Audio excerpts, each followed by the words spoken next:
ইসকনের মাধ্যমে যেটা চালাতে চাচ্ছে ধর্মীয় বিষয়ের নাম দিয়ে, এটা উদ্দীপনা নয়, এটা উন্মাদনা। কুষ্টিয়ার কৃতি সন্তান, ওখানকার জেলার এসপি জনাব জাহাঙ্গীর হোসেন, উনি আমাকে জানালেন যে ফেসবুকের মাধ্যমে যে গুজবগুলো চলছে, জনগণকে সতর্ক করবেন, এই গুজবে যেন কেউ কান না দেয়। আমরা সাবধান থাকবো, কারো উস্কানিতে যেন পা না দেয়। বিশেষ করে যারা পালিয়েছে এদের উস্কানিতে তো পা দেওয়াই যাবে না। কথা বুঝতেছেন? যখন একেবারে সব কিছু শেষ হয়ে গেছে, তখন ওনারা এখন নতুন আর একটা বিষয় সামনে নিয়ে এসে ধর্মীয় উন্মাদনা দিয়ে, না, উন্মাদনা কোনো জায়গায় নেই, উদ্দীপনা আছে। ধর্মীয় বলেন, জেনারেল বলেন, উন্মাদনা আমাদের কোনো ধর্মে নেই। উন্মাদনা নেই, আছে উদ্দীপনা। কি আছে? ইসকনের মাধ্যমে যেটা চালাতে চাচ্ছে ধর্মীয় বিষয়ের নাম দিয়ে, এটা উদ্দীপনা নয়, এটা উন্মাদনা। ইসলাম ধর্মে তো উন্মাদনা নেই, হারাম। এটা কিসের উন্মাদনা আপনার? লা ইকরাহা ফিদ্দীন। ইসলামের ভেতরে বাড়াবাড়ি নেই, জবরদস্তিও নেই। যদি জোর করে ইসলাম ধর্ম গ্রহণ করানোর নিয়ম থাকতো, 850 বছরে এই ভারতবর্ষ মুসলমান শাসন করেছিল, একটাও হিন্দু থাকার কথা ছিল না। কথা বলেন না কেন? পৃথিবীতে 200 কোটির উপরে এখন আমরা মুসলমান, সবচাইতে পরধর্ম সহিষ্ণু জাতি আমরা। সুতরাং আন্তর্জাতিক মিডিয়া এখন বাংলাদেশের দিকে তাক করে আছে, কিন্তু আপনি টের পাচ্ছেন না। এই জন্য কারো উস্কানিতে পা দিয়ে উল্টাপাল্টা লিখবেন না, এই উন্মাদনা ছড়াবেন না। আল্লাহ বলেন, এদের ষড়যন্ত্র থেমেছিল না। 14টা ষড়যন্ত্র ওই জামানায় করেছিল, আর এই 2024-এর আগে 15টা ষড়যন্ত্র চলছে। আমরা কোরআনের আয়াতের সাথে মিলাবো ইনশাল্লাহ। যদি মিলে যায় ওইগুলো মাইনাস করব। কি কথা বলেন না কেন? আমাদের গাইডলাইন কি বলেন তো? আরো জোরে বলেন। নাকি বাবার জীবনী? অনেকে তো বাবার জীবনী গাইডলাইন বানিয়ে দিয়েছিল। পৃথিবীর কোনো মানুষের জীবনী পড়ে মানুষ পরিবর্তন হতে পারে না, এই সিস্টেম পৃথিবীতে নেই। আপনি পরিবর্তন হতে পারেন যেটা পড়লে, তার নাম কি? এই কোরআন শরীফ। আপনি এটা পড়েন, মাস্ট বি আপনি পরিবর্তন হবেন, বাধ্য হবেন। টনি বেলার নাম শোনেননি? কোথায় বাড়ি? কোথায়? আমেরিকায়। কোথায় বাড়ি? টনি বেলারের শালিকা, ছোট শালিকা লরেন বুথ, এ মহিলা অনার্স মাস্টার্স করা, পিএইচডি হোল্ডার। ওকে খ্রিস্টানরা বহু অর্থ দিয়ে ইরানে পাঠিয়েছে। তেহরান বিমানবন্দরে নামার পর ও খ্রিস্টান বানাবে মানুষকে। এক মুসলমানকে ডাক দিয়ে বলছে যে, ভাই, আমি মুসলমান হব না, কিন্তু আমি ইসলাম জানতে চাই। কি পড়লে অথেন্টিক ইসলাম জানা যাবে, সেই বই আমি আপনার কাছে চাই। আমাদের কাছে কেউ যদি হিন্দু এসে বলে যে আমি ইসলাম গ্রহণ করব না, কিন্তু আমি ইসলাম জানতে চাই, এটা তার অধিকার আছে না নেই? বলেন বলেন। তখন তো অনেক মানুষ এই ফতোয়া তুলবে, হ্যাঁ ওর ওযু নেই, ওর কাছে কোরআন শরীফ দেব। আরে ভাই, কোরআন শরীফ ধরতে হলে ওযু করা লাগবে, মাস্ট বি। আপনি কোথায় পেয়েছেন? রাসূলুল্লাহ আসলেন টয়লেট থেকে। কোথা থেকে? পায়খানা প্রসাব করার পরে নবীজি আসলেন, পানি দেওয়া হয়েছে তাকে। তিনি হাত মুখ ধোয়ার পরে গোশত খেলেন। বিশ্ব নবীকে জিজ্ঞাসা করা হয়েছে, হে রাসূল, আপনি ওযু করলেন না? তিরমিজি শরীফের হাদিস। নবীজি বলেন, দেখো, আল্লাহ আমাকে শুধু নামাজের আগে ওযু করার জন্য আদেশ দিয়েছেন, তাছাড়া পৃথিবীর কোনো কাজ করার আগে ওযু করা লাগবে আদেশ আমি পাইনি। এ কাজের ভেতরে রোজা রাখা হতে পারে, এ কাজের ভেতরে হজ করা হতে পারে, এ কাজের ভেতরে খাবার খাওয়া হতে পারে, এ কাজের ভেতরে কোরআন ধরাও হতে পারে। তাহলে নামাজ পড়ার আগে ওযু করা লাগবে, নির্দেশ কার? ইয়া আইয়ুহাল্লাযীনা আমানু ইযা কুমতুম ইলাস সালাতি ফাগসিলু ওয়ুজুহাকুম ওয়া আইদিয়াকুম ইলাল মারাফিকি আমসাহু বিরুসিকুম ওয়া আরজুলাকুম ইলাল কাবাইন। ইমানদারেরা যখন নামাজের জন্য প্রস্তুতি নেবে, নামাজে দাঁড়াবে, তার আগে ওযু করো, এ নির্দেশ কার? ইমানদারেরা কোরআন পড়বা তখন ওযু করো, এ কথা আছে? ওরা কোরআন শরীফ আপনি দেখেন তো, যারা হাফেজ আছে, মাওলানা আছে, আলেম আছে, বলেন নেই? হ্যাঁ আছে। কি আছে? ফাইদা ক্বরাআতাল কুরআনা ফাস্তাউযু বিল্লাহি মিনাশ শাইতানির রাজীম। আল্লাহ পাক বলেন যখন কোরআন পড়বা তার আগে শয়তান থেকে আশ্রয় চাইবা। আউযু বিল্লাহি মিনাশ শাইতানির রাজিম, এটা পড়া লাগবে। আর এটা পড়া সুন্নাত, নফল, মুস্তাহাব না, এটা পড়া ওয়াজিব। কি বলেন তো? না পড়লে আপনার গুনাহ হবে। কেন? পৃথিবীর এমন কোনো এবাদত নেই যে এবাদতের আগে আউযু বিল্লাহ না পড়লে এবাদত হয় না, নেই। আপনি নামাজের আগে আউযু বিল্লাহ পড়েননি, আপনার নামাজ হবে না, কেউ ফতোয়া দিতে পারবে না। রোজা রাখার আগে আপনি আউযু বিল্লাহ পড়েননি, আপনার রোজা হবে না, কেউ বলতে পারবে না। হজ করার আগে আউযু বিল্লাহ পড়েননি, হজ হবে না, না। কিন্তু কোরআনে কারীম পড়ার আগে যদি কেউ আউযু বিল্লাহ না পড়ে, ওর কোরআন পড়া তো হবেই না, আরও গোনা হবে। তাফসিরে মুফাসসির লিখেছেন এই কারণে, কারণ পৃথিবীর কোনো ইবাদতে শয়তান এত ধোঁকা দেয় না কোরআনের কাছে আসতে গেলে যত ধোঁকা দেয়। শয়তান ভালো করে জানে যে কোরআন যদি মানুষ বোঝে, কোরআনের কাছে আসে, আমি যে শয়তানি করি এটা বন্ধ হয়ে যাবে। কথা বুঝতেছে? ওর যে শয়তানি করার রাস্তা বন্ধ হয়ে যাবে। এজন্য কোরআন ধরার আগে ওযু করা শর্ত নয়। হ্যাঁ, কেউ যদি আরবি টু আরবি কোরআন যেটা, এইটা ভরতে গেলে ফরজ গোসল হলে আপনার কাছে যাবেন না। কিন্তু এমনি স্বাভাবিক ওযু নেই, আপনি কোরআন ধরতে পারবেন না, না, এটা মাসলা নয়। আপনি ধরবেন। এর কাছে মুসলমান কোরআন শরীফ তুলে দেয়নি, সিয়াসিত্তা হাদিস সহ তাফসির দিয়েছে। 3 বছর এই মহিলা পড়া কোরআন শরীফ তন্ন তন্ন করেছে। আমাদের মতো আনাকুম জানাকুম পড়েনি, একেবারে পড়ার মতো পড়িস, কারণ হচ্ছে শিক্ষিত মহিলা। 3 বছর পরে মুসলমান হয়ে গেছে। সাংবাদিকরা জিজ্ঞাসা করছে, আপনি কি করলেন? পৃথিবীতে সবচাইতে বেশি মানুষ বাস করে খ্রিস্টান ধর্মে, এরপরে মুসলমান। আপনি সেই বড় ধর্ম বাদ দিয়ে মুসলমানদের এই ধর্ম গ্রহণ করলেন কেন? লরেন বুথ বলেছে, দেখো আমি চ্যালেঞ্জ করেছিলাম মুসলমানদের কোরআনে নাকি ভুল নেই, এই জন্য আমি নিজে একেবারে জানার মতো পড়েছি 3 বছর। 3টা বছরে আমি প্রায় 53 জায়গায় লাল দাগ দিয়েছিলাম।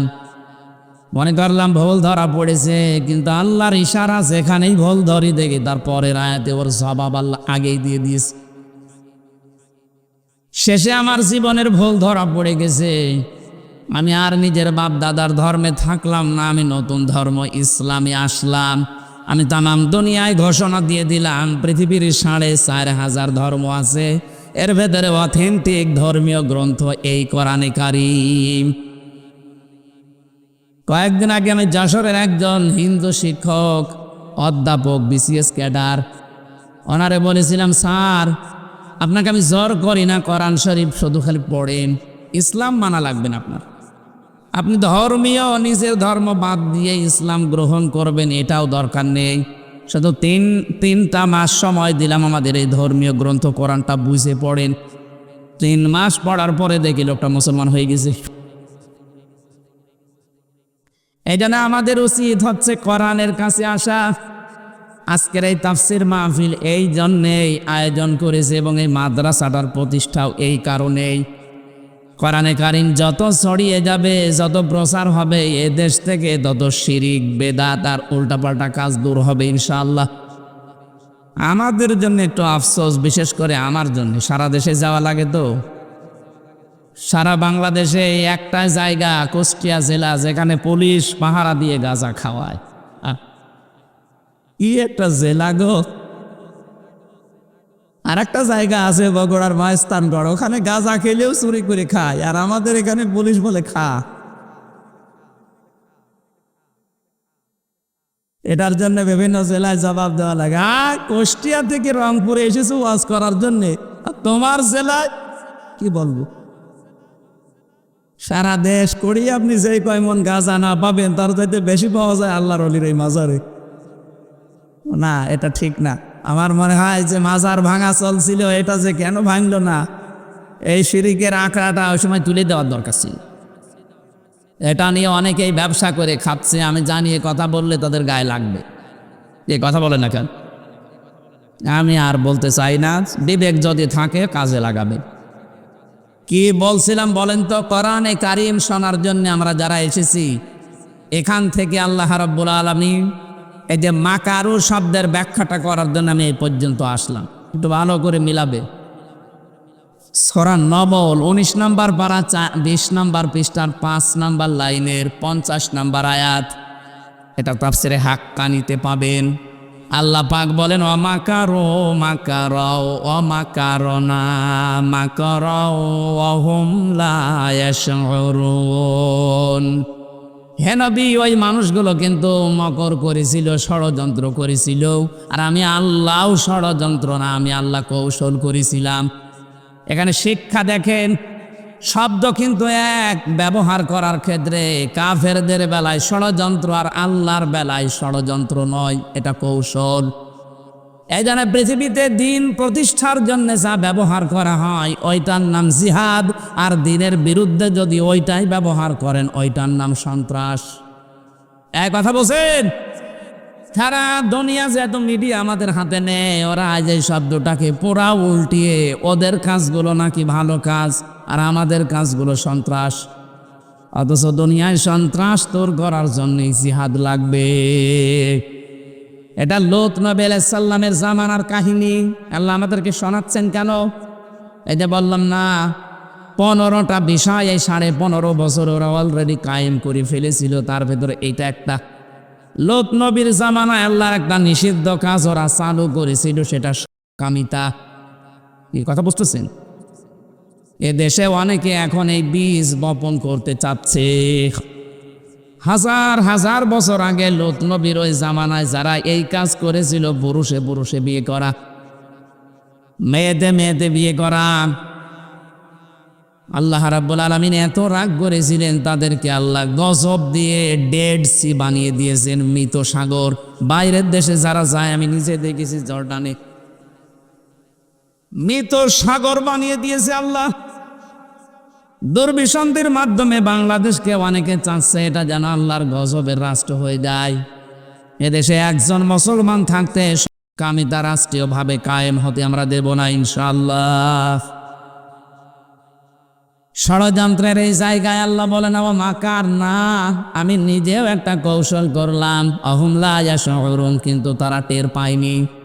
তাদের শিক্ষা ব্যবস্থায় ষড়যন্ত্র ছিল, তাদের আদালতে বিচার ব্যবস্থায় ষড়যন্ত্র ছিল, তাদের চিকিৎসা ব্যবস্থায় ষড়যন্ত্র ছিল। ভালো ভালো ডাক্তার কিছু হলেই বাইরে পাঠিয়ে দিতেন, আর আমাদের যত রোগের একেবারে জ্বর থেকে শুরু করে যত রোগ সব যাওয়া লাগবে দাদাদের দেশে। কেন তৈরি করা যায় না এখানে? এই যে 15টা ষড়যন্ত্রের কথা বলছিলাম, 1500 বছর আগে নবীজির জামানায় ষড়যন্ত্র ছিল কয়টা বললাম? 14টা। কয়টা? পড়াশোনা করে বলছি। আমাদের দেশে 15.5 বছরে 15টা অলরেডি আরম্ভ হয়ে গিয়েছিল। আল্লাহ বলেন, আমি নিজে তাদের এই ষড়যন্ত্রের মোকাবেলা একটা কৌশল করেছি, কিন্তু তারা টের পায়নি। ফানজুর কাইফা কানা আকিবাতু মাকরিহিম। হে নবী, একটু নজর করে দেখেন না কেন? যারা ষড়যন্ত্র করেছিল আমি আল্লাহ নিজে তাদেরকে দমন করেছি। আন্না দাম্মারনাহুম, নিজে তাদেরকে ধ্বংস করেছি। ওয়া কওমাহুম আজমাইন, এবং তাদের পুরা জাতিকে। আমি আয়াত পর্যন্ত পড়তাম না, এরপরের আয়াতটা বাংলাদেশের 2024 সালের 5 আগস্টের সাথে মিলে যাচ্ছে, এই জন্য পড়লাম। আমার দৃষ্টিতে মিলেছে, দেখেন আপনার দৃষ্টিতে মেলে কিনা, এরপরে একটা শিক্ষা বের করব। ফাতিলকা বুয়ুতুহুম খাবিয়াতাম বিমা যালামু। এই ভালো করে এখানে আরবি গ্রামার যারা বসে, বালাগাত মানতেক পড়েছেন কিনা? ফাতিলকা, তিলকার আগে ফা আছে, ফা অর্থ শব্দটা 19টা অর্থে আসে। আল্লাহ যেন নিজের এই আঙ্গুল দিয়ে কুষ্টিয়াবাসীকে সহ বিশ্বের বাংলাদেশের এই 64 জেলার মানুষকে দেখাচ্ছে, ফাতিলকা এই সেই, বুয়ুতুহুম তাদের ঘর। আল্লাহ বলেন এই সেই তাদের ঘর।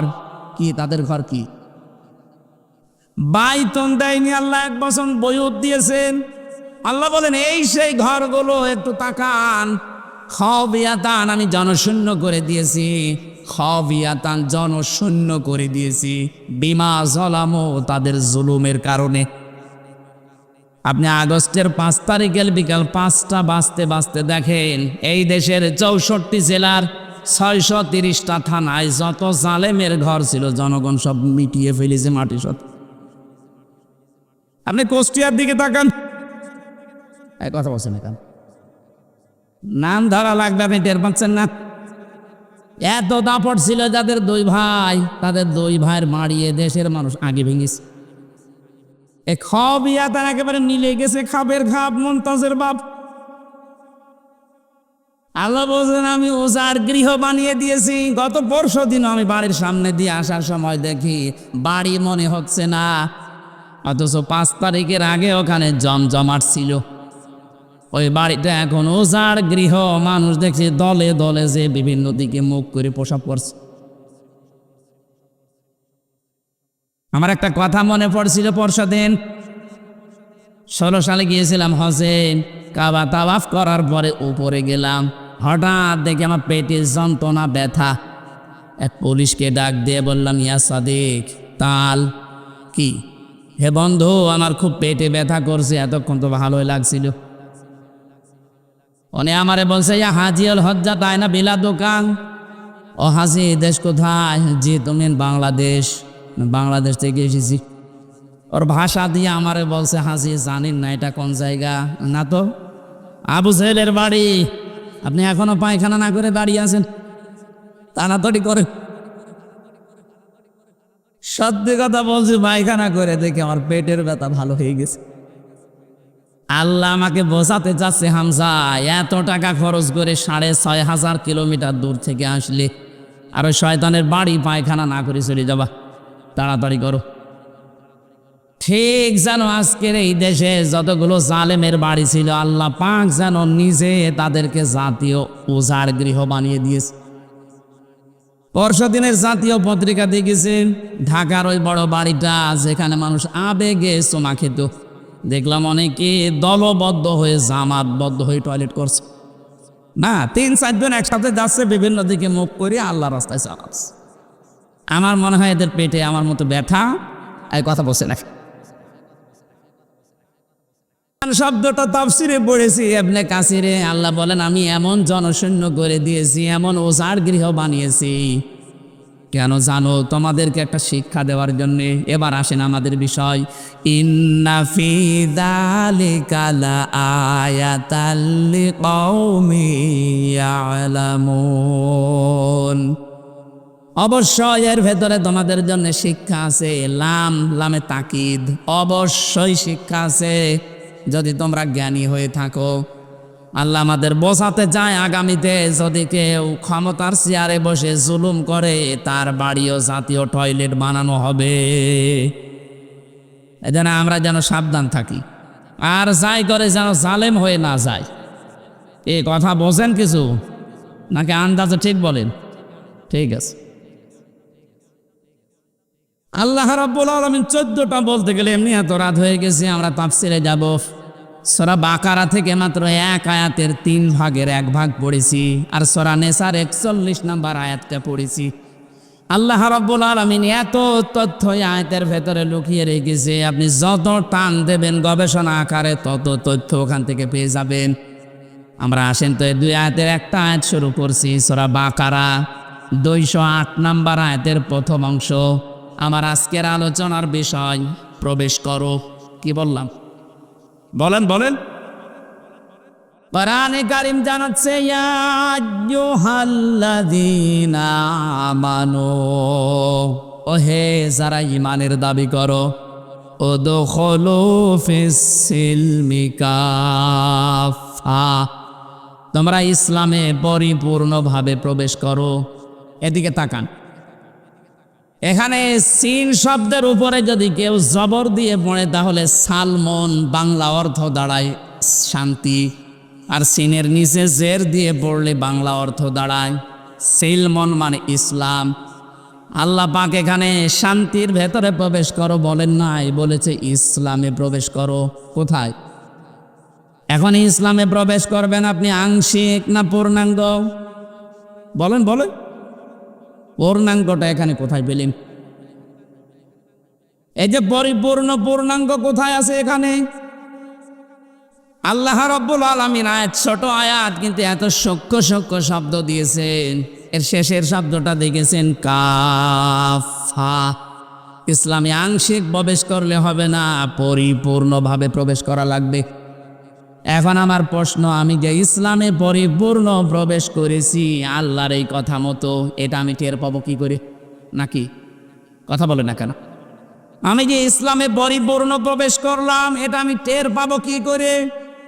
আপনি যদি 5টা বিষয় দুনিয়ায় দেখতে চান, যে আপনার ভেতরে 5টা বিষয় আলামত চিহ্ন এগুলো পাওয়া যাচ্ছে, সিমটম, তাহলে বুঝবেন আমি এই আয়াতটা দুনিয়ায় মেনে চলছি, পুরা ইসলামের ভেতরে আমি পরিপূর্ণভাবে প্রবেশ করে ফেলেছি।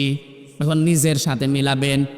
1 নম্বরে আমি ইসলামে প্রবেশ করার প্রথম আলামত সিমটম হচ্ছে আত্মসমর্পণকারী হওয়া লাগবে। কি হওয়া লাগবে? খুব সূক্ষ্ম শব্দ এখানে আছে, কিন্তু এই ভালো করে শুনবেন। আত্মসমর্পণকারী হবেন 1 নম্বরে। 2 নম্বরে আপনার ইখলাস আসবে ভেতরে। 3 নম্বরে বিশুদ্ধ আকীদা তৈরি হবে আপনার। 4 নম্বরে চরিত্র হবে উন্নত। 5 নম্বরে লেনদেন হবে আপনার স্বচ্ছ। এই 5টা বিষয় যখন আপনার প্র্যাকটিক্যাল লাইফে পাওয়া যাবে তখন বুঝবেন আপনি পরিপূর্ণ ইসলামে প্রবেশ করেছেন। এবার প্রথমটা ব্যাখ্যা আসেন তো। আত্মসমর্পণ এই শব্দ দিয়ে আমরা কি বুঝলাম? যে মাথা নত করা লাগবে। কথা বলেন না কেন? এটা করে দেখিয়েছেন আমাদের জাতির পিতা হযরত ইব্রাহিম আলাইহিস সালাম। এই বানানোটা না, আল্লাহর বানানোটা। আমরা তো অনেকে যাকে তাকে বানিয়ে দেয় না। আল্লাহ যেটা বানিয়েছিলেন তার নাম কি? আরো সরে বলেন, মিল্লাতা আবিকুম ইব্রাহিম হুয়া সাম্মাকুমুল মুসলিমিন।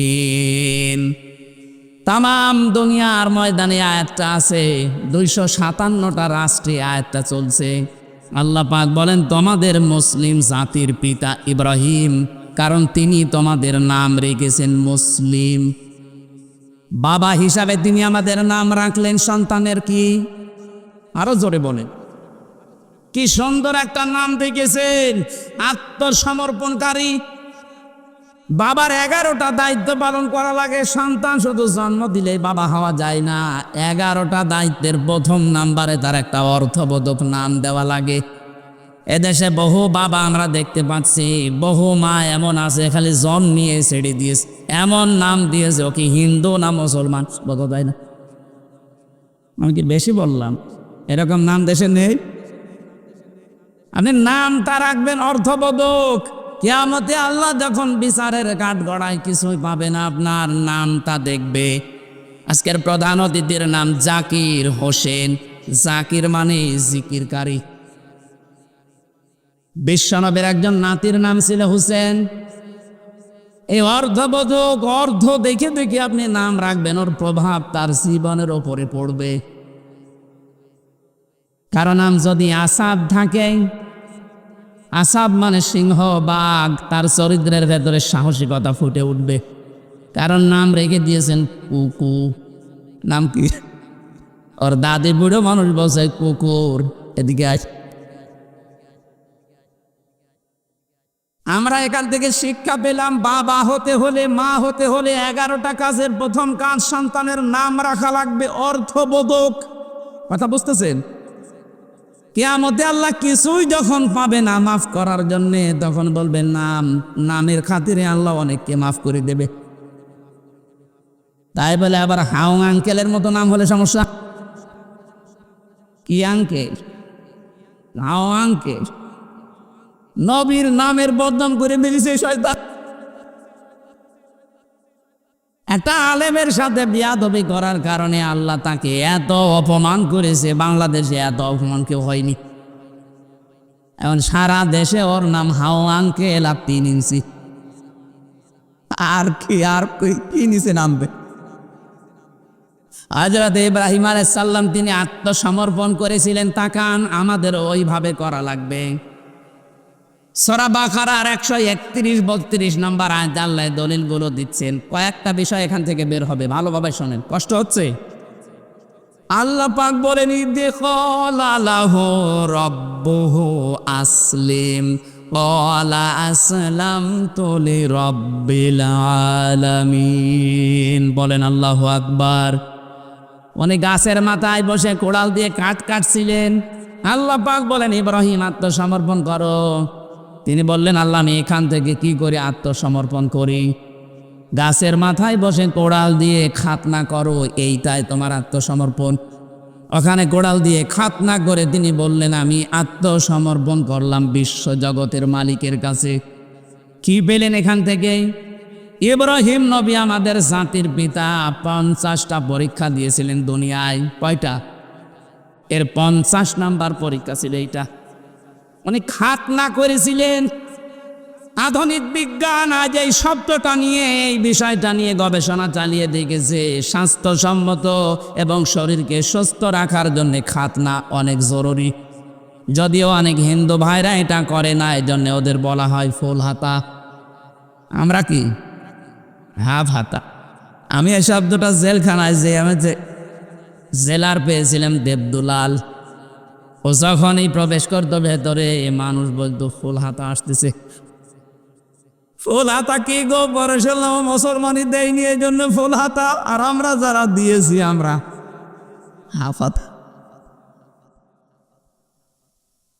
শেষ পর্যন্ত ইব্রাহিম আলাইহিস সালামের এই সুন্নাতটা আমরা মুসলিম জাতি হিসাবে দাবি করলে সুন্নত মনে করে মানি।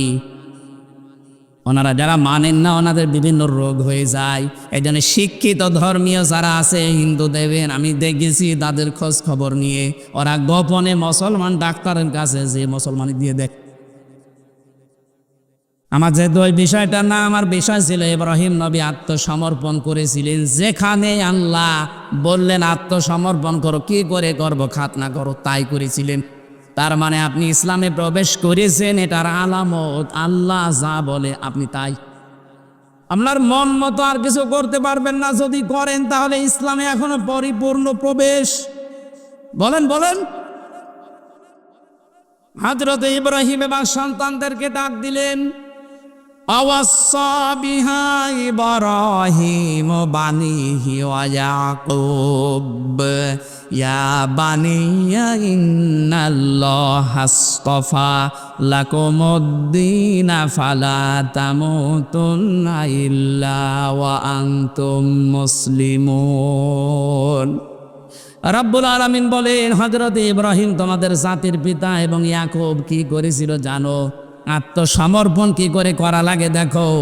তাদের সন্তানদেরকে ইন্তেকালের আগে ডাক দিয়ে বললেন, কলিজার টুকরা সন্তানেরা, অবশ্যই আল্লাহ, ভালো করে শুনবেন, অবশ্যই আল্লাহ তোমাদের জন্য নির্বাচিত করেছেন, চয়ন করেছেন, ভালোবেসেছেন, পছন্দ করেছেন, চুজ করেছেন একটা দিনকে। কাকে? আরো জোরে বলেন, আরো জোরে। দিন মানে রাতের পরে যেটা আসবে। বলেন। 4,500 দিন আছে এই দুনিয়ায় এখন। জাতিসংঘের আন্ডারে এখন 195টা দেশ আছে। বাকি দেশগুলো স্বাধীন পরাধীন মিলে এই জন্য জাতিসংঘের আন্ডারে আসে নাই। কিন্তু পৃথিবীর মানচিত্রে রাষ্ট্রের সংখ্যা 257টা। 4,500 দিন ধর্ম চলছে তামাম দুনিয়ায়। আল্লাহ পাক বলেন, দিন কি জানো? ইন্নাদ-দীনা ইনদাল্লাহিল ইসলাম। বলেন আল্লাহু আকবার। সূরা আলে ইমরানের 19 নম্বর আয়াতে আল্লাহ দলিল দিয়েছেন, আমার কাছে দিন বলতে একটাই, তার নাম ইসলাম। তার নাম কি? আমাইয়াবতাগি গায়রাল ইসলামি দীনান ফালা ইউকবালা মিন। ইসলাম বাদ দিয়ে পৃথিবীর কোন দিন দিয়ে 4,500 দিন আছে, যে কোনো দিন দিয়ে কেউ যদি আল্লাহকে পেতে চায়, ফালা ইউকবালা মিন, ওর জীবনের কোনো কিছু আল্লাহ কবুল করছে না, করবে না। বাংলার মুসলমানের এখানটি রেকর্ড হচ্ছে, কালকে সারা দুনিয়া ছড়াবে বিভিন্ন ভাষায়। আমার সামনে এখন মাত্র 20,000 মানুষ না, আমার সামনে এখন 800 কোটির উপরে মানুষ। সবাইকে উদ্দেশ্য করে বলছি, যে ভাষায় শোনেন শোনেন। 4,500 ধর্মের কোনো ধর্ম দিয়ে তার মালিক পর্যন্ত যাওয়া যাবে না। যদি স্রষ্টা পর্যন্ত যেতে হয়, ইসলাম নামক দিন লাগবে। আমাদের সৌভাগ্য এই আমরা কিচ্ছু না পাই, অন্তত দিন হিসাবে ইসলাম পেয়েছি। বলেন, একেবারে শুরু থেকে শেষ পর্যন্ত দিন মানা লাগবে ইসলামকে। এবার আসেন তো, একটা পরিবার থেকে শুরু হয়। একটা মানুষ বিয়ে শাদী দিয়েই তো পরিবার গঠন করে। আপনি ভালো করে সূক্ষ্মভাবে বুঝবেন, পরিবার থেকে যখন দিন শুরু হচ্ছে, দিন মানে, আরো জোরে বলেন, পরিবারে ইসলাম নেই। আরো জোরে বলেন, পরিবারে ইসলাম কি? এই যে যারা বিবাহ শাদী করতে চান, পরিবারে ইসলাম হচ্ছে বরযাত্রী খাওয়া জায়েজ নেই, ওলিমা করা লাগবে। আপনি তো দিন নেওয়া লাগবে মুহাম্মদুর রাসূলুল্লাহর কাছ থেকে। তিনি জীবনে যতগুলো বিয়ে করেছেন, কোনোদিন বরযাত্রী নিয়ে 200-300 জন গেছে মেয়ের বাড়িতে? কথা বলে না কেন? তিনি যত বিয়ে করলেন, প্রতিটি বিয়েতে তিনি করেছিলেন ওলিমা। নিজের বাড়িতে মেয়েদের লোক নিয়ে এসে খাওয়িয়েছেন। কিন্তু বাংলাদেশ সহ বিশ্বের বহু জায়গায় আমি দেখতে পাচ্ছি এই দিনটা আজ পরিবারে নেই। কথা বলে না কেন? কুষ্টিয়াতেও নেই। এখানে বহু মা বাবা বসে আছে, ওরা ছেলে বিয়ে দেওয়ার সময় মেয়ের বাড়িতে আরো 200-300 জন নিয়েছে, মরণের খাওয়া খাচ্ছে। আরে এই যে বরযাত্রী, 1 নম্বর বরযাত্রী। এই সিস্টেম বন্ধ করা লাগবে, যেহেতু ইসলামে নেই। আপনি অলিমা করবেন যতটুকু সামর্থ্য আছে বাপ দাদা, আর আপনার নিজের মেয়ের বাড়িতে থেকে আরো দরকার 100-150 মানুষ নিয়ে আনবেন। নিজের বাবার বাড়ি থেকে 100-150-200-400 মানুষ আপনি নিজের বাড়িতে অলিমা করে খাওয়াবেন। এটা দিন। এই দিন এখন থেকে চালু করা যায় না। আজকে থেকে সিদ্ধান্ত নেওয়া লাগবে, জীবনে আর বরযাত্রী যাব না, অলিমায় যাব না। আপনারা রাজি হচ্ছেন আমি জানি, অনেকে লস হয়ে যাবে। আমি বারবার বলছি, কারণ আমার 3টা মেয়ে, আমার তো ঝামেলায় পড়া লাগবে। আরে ভাই, ইসলাম তো বলা যাবে নাকি? আমারটাও একটু সমস্যা হয়েছিল বিয়ের সময়। আসলে আমরা তো গ্রাম্য মানুষ, ওই সময় তো বুঝতাম না। আমি তাও 7-8 জন নিয়ে গেছি মাত্র, খুব বেশি কষ্ট আমার শ্বশুরের হয়নি। কিন্তু আমার 3টা মেয়ে, এখন যদি অলিমার এই ফতোয়া না দিয়ে আবার এই বরযাত্রী চালায়, আমার কত ক্ষতি হয়ে যাবেন। আমার বাঁচার জন্য হলো না, এই মাসলাটা বললাম। যাদের দিন মানার ইচ্ছা আছে, ইসলাম হিসাবে পারিবারিক জীবন থেকে মানা লাগবে। কথা বলে না কারণ আজকে থেকে যারা বললেন যে না আর বরযাত্রী যাব না, সত্যিই মানতে পারবেন তো? এটা রেকর্ড হয়ে এই যে কালকে ছড়াবে। যদি মানতে না পারেন, আবার বরযাত্রী 2-3টি রাত যাচ্ছেন, কুষ্টিয়ার বদনাম হয়ে যাবে। আমি আশা করছি এই সুন্নাতটা, এই দিনটা কুষ্টিয়া থেকে আরম্ভ হবে ইনশাআল্লাহ। আমরা এখন থেকে বরযাত্রীতে নেই, আসি কিসে? অলিমায়। বলেন বলেন, অলিমা হয় মেয়ের বাড়ি দিয়ে না ছেলের বাড়িতে? এবার দেখেন আপনার ইমান কি বলে। মেয়েরা যারা এসেছেন দিন হিসাবে আপনার পরিবারে, যখন বিয়ে করে আসবে স্বামীর বাড়িতে, কিভাবে দিন মানবেন? শুধু নামাজ পড়া, রোজা রাখা আর কালো বোরকা পরাই দিন না। তিরমিজি শরীফ, আল্লাহর নবী বলেন, ইদা নাজারা ইলাইহা সাররাতুহু, স্বামী যখন বাইরে থেকে এসে তোমার দিকে তাকাবে, তখন অভ্যর্থনা জানাবে স্বামীকে। খুশি করার জন্য, আনন্দ দেওয়ার জন্য যা লাগে তুমি তাই করবে। দরকার হয় কাতু কুতু দেবে। কি কথা বলছেন এখন? স্ত্রী হিসাবে স্বামীকে কাতু কুতু দেওয়া জায়েজ নেই। আজ পারিবারিক জীবনে এই খুনসুটিটা নেই। এই জন্য হাজারো পরিবারে পুরুষ মানুষ বাইরে লাইন করে। আরো জোরে বলে, এখানে বহু রোগী আছে, শুধু স্ত্রীর পক্ষ থেকে রেসপন্স পায় না, এতটুকু ভালোবাসা পাচ্ছে না, এজন্য পরকীয়া প্রেম চালিয়ে যাচ্ছে। জোরে বলেন সুবহানাল্লাহ। না, আমি উদ্বুদ্ধ করছি না, কিন্তু মেয়েদের এই উদাসীনতার কারণে আজ হাজারো পুরুষ মানুষ লাইন করছে। কথা বলেন না কেন? কারা কারা করছেন একটু হাত তোলেন তো।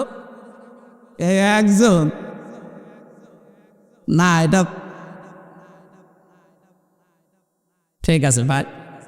মেয়েরা, আমি আশা করছি হাসির ছলে বললেও আপনারা এটা মানবেন। পরিবারে আজ হাজারো পরিবারে এই এতটুকু বিষয়ের কারণে মানুষ লাইন পর্যন্ত করে ফেলছে। কথা বলে না কেন? 2 নম্বরে ওয়াইদা গাবা আনহা হাফিজাতুহু, স্বামী যখন বাইরে যাবে মাস্ট বি আপনার শরীরকে, ইজ্জতকে, সম্ভ্রমকে, স্বামীর সন্তান আর স্বামীর সম্পদ হেফাজত করে রাখবেন। কিন্তু 100 জনের 80টা মহিলা যেটা পারছে না, ফেল হয়ে যাচ্ছে। স্বামী শুধু বাইরে যেতে দেরি, উনি মনে হচ্ছে দিন পেয়েছে। কথা বলে না কেন? কত জায়গায় লাইন করছে, কত জায়গায় কথা বলছে। আরে মেয়েরা মোবাইলে কথা বলবে কোন আওয়াজে, সে আওয়াজ পর্যন্ত আল্লাহ দিয়েছে কোরআনে। সূরা আহজাব 32 নম্বর আয়াত, 22 নম্বর পারা 1ম নাম্বার, 3 নাম্বার লাইনে আছে। এটা তাফসিরে খাজিনে পাবেন।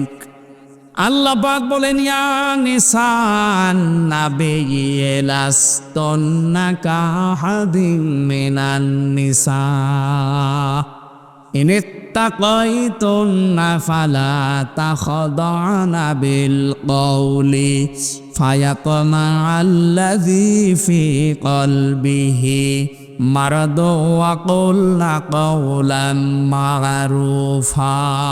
বলেন আল্লাহু আকবার।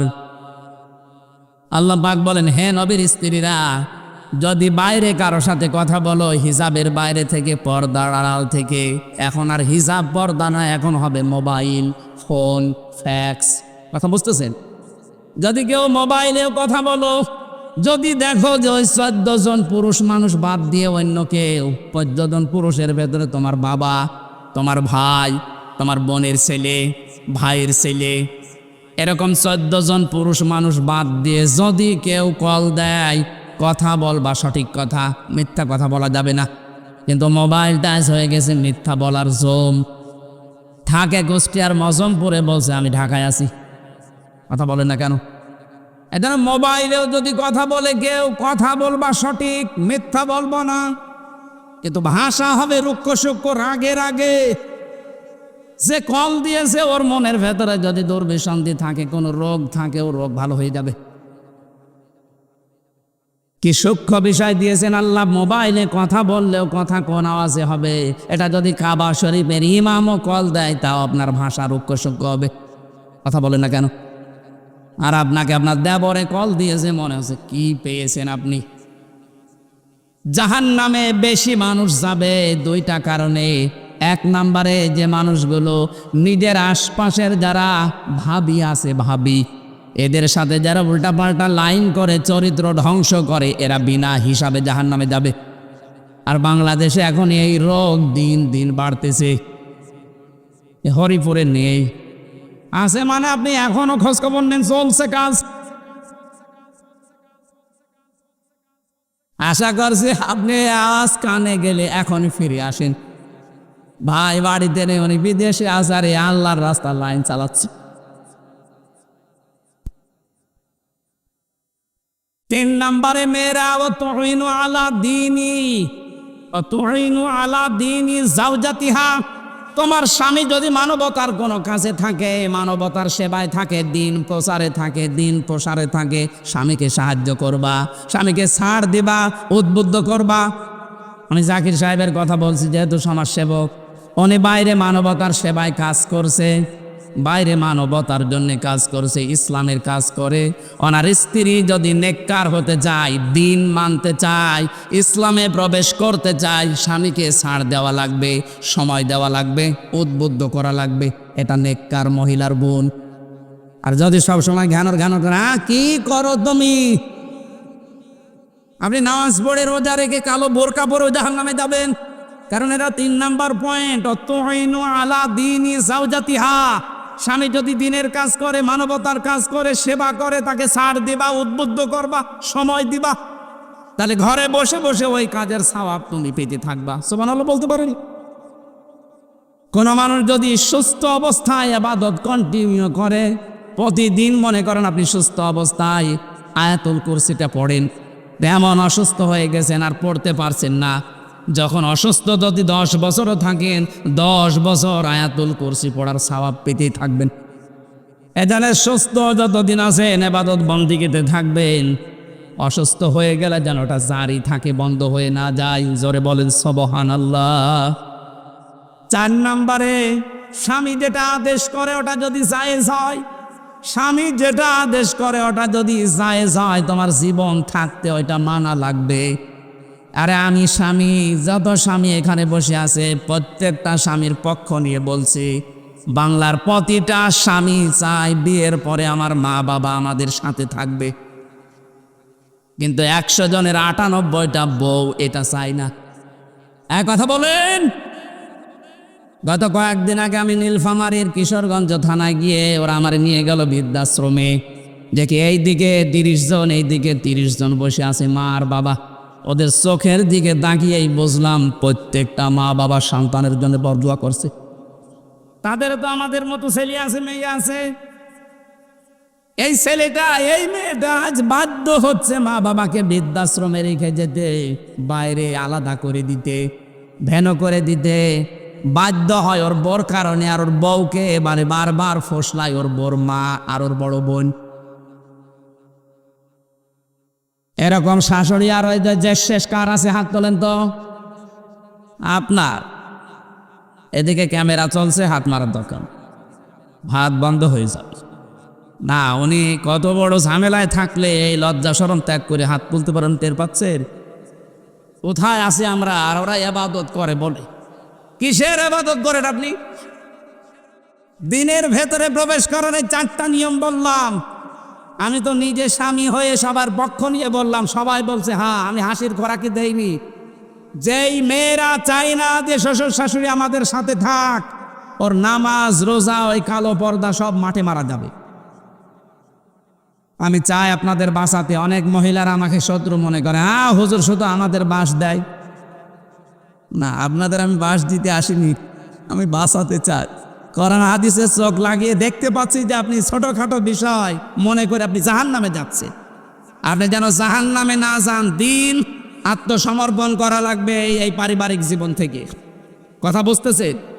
2 নম্বরে আমাদের ইখলাস থাকা লাগবে প্রত্যেকটা কাজে, যা করব। কার জন্যে? আরো জোরে বলেন। আমি যদি শাহিন সাহেবকে ভালোবাসি লোক দেখানোর জন্য না, আল্লাহর জন্য বাসা লাগবে। যদি ঘৃণাও করি তাও আল্লাহর জন্য করা লাগবে। এইটা আজ যদি বাংলাদেশে চালু হয়ে যেত, ইসলাম অনেক এগিয়ে যেত। আপনি কথার অর্থ বোঝেন? মান হাব্বা লিল্লাহ ওয়া আবগাদা লিল্লাহ ওয়া আতাআ লিল্লাহ ওয়া মানাআ লিল্লাহ ফাকাদ ইসতাকমালাল ঈমান। নবীজি বলেন, কাউকে ভালোবাসলে আল্লাহর জন্য বাসবা, কাউকে ঘৃণা করলেও আল্লাহর জন্য করবা, কাউকে কিছু দান করলে আল্লাহর জন্য করবা, কাউকে দান করা থেকে বিরত থাকলে আল্লাহর জন্য করবা। তাহলে ফাকাদ ইসতাকমালাল ঈমান, তোমার ঈমান আল্লাহ পরিপূর্ণ করে দেবে। বলেন সুবহানাল্লাহ। ইখলাস লাগবে সব কাজে ভাই।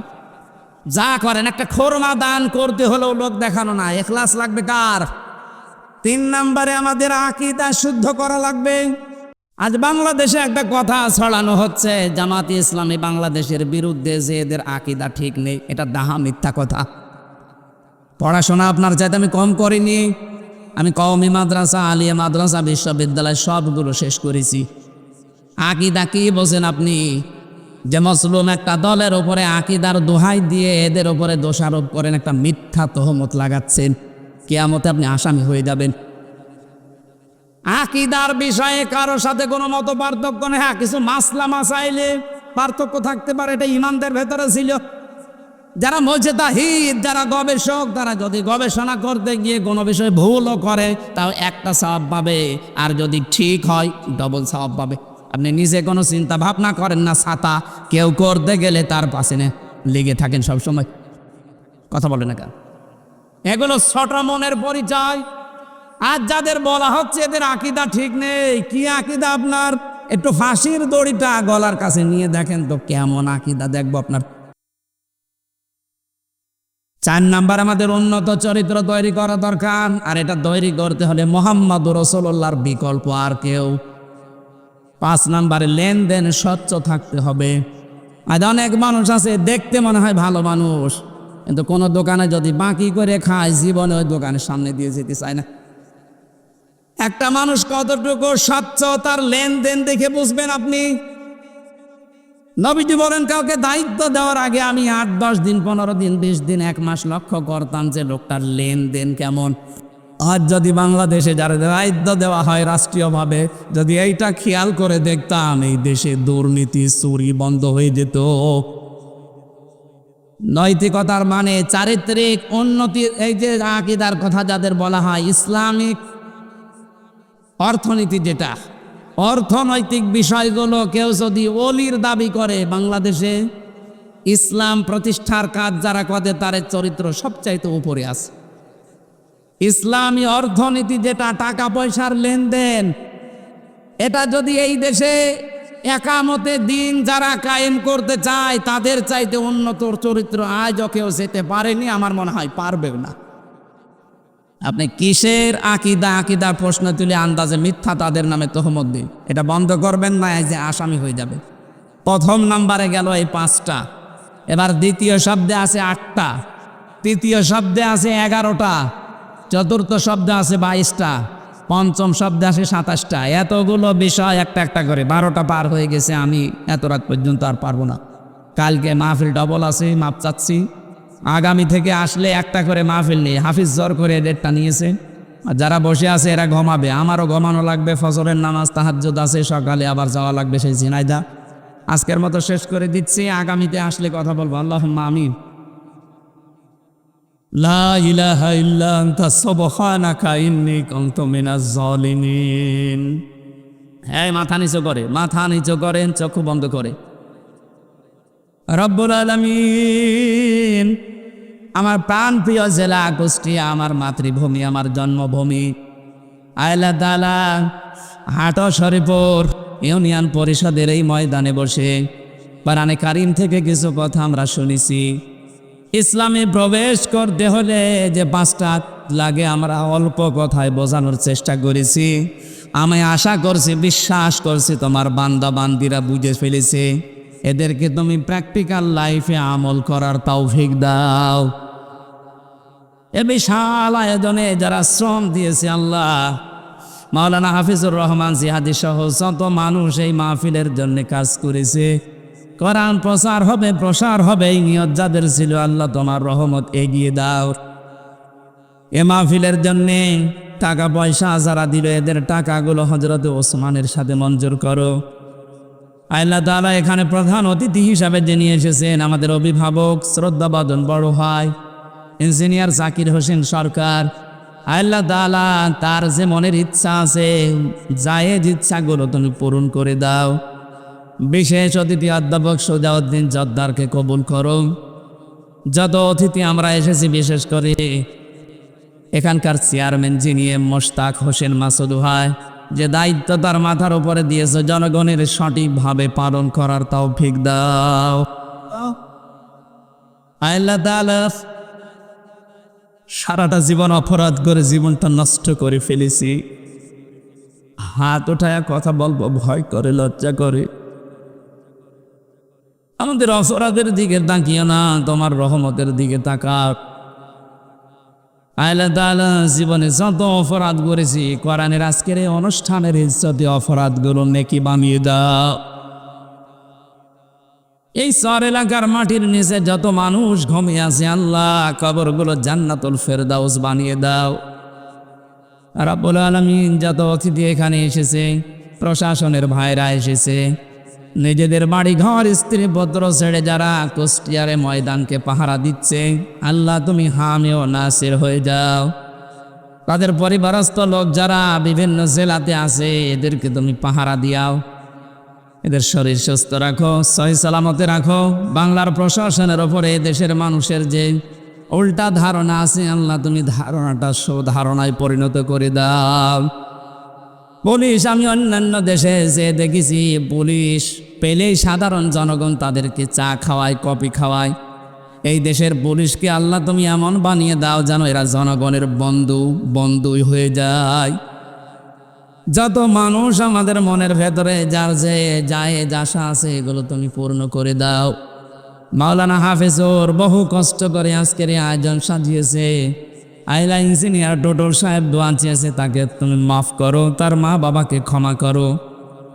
এই দেশটা যখন জুলুম থেকে মুক্ত করেছো, কিয়ামতের আগে কোনো জালেম যেন বাংলার চেয়ারের বসতে না পারে, তৌফিক দাও। রব্বুল আলামিন আসার সময় দোয়া চাচ্ছিলেন ম্যাডাম খালেদা জিয়ার জন্য, তিনি অসুস্থ, শেফায়ে কামেলা আজেলা নসিব করে দাও। তার স্বামীর জন্যও দোয়া চেয়েছে, শহীদ প্রেসিডেন্ট জিয়াউর রহমানকে তুমি মাফ করে দাও। তার সন্তান আরাফাত কবরে আছে, আল্লাহ আরাফাতুর রহমানকে মাফ করো। আর এক সন্তান বাইরে আছে, সহি সালামতে দেশের মানুষ দেশে তুমি ফিরিয়ে নিয়ে আসো আল্লাহ। চর্ম চোখে বড় আশা জাগে দেখতে যে দেশটা তোমার কালাম দিয়ে চলছে। জীবনে কিছুই যদি তোমার পছন্দ না হয়, আইলে হাজার হাজার মানুষের দিকে তাকাও, এদের আকাঙ্ক্ষা, মনের কাকতি মিনতি তোমার আইনটা আমরা দেখতে চাই। চর্ম চোখে যেন এটা দেখতে পারি, কোরআন দিয়ে বাংলার এই জমিন চলছে। কুষ্টিয়া সদর থানার ওসি, জেলার এসপি, ডিসি সহ যারা দায়িত্বে আছে প্রশাসনে, তোমার খাস রহমত একবার হলেও বের হয়ে যায়, লা ইলাহা ইল্লাল্লাহ মুহাম্মাদুর রাসূলুল্লাহ। আসসালামু আলাইকুম।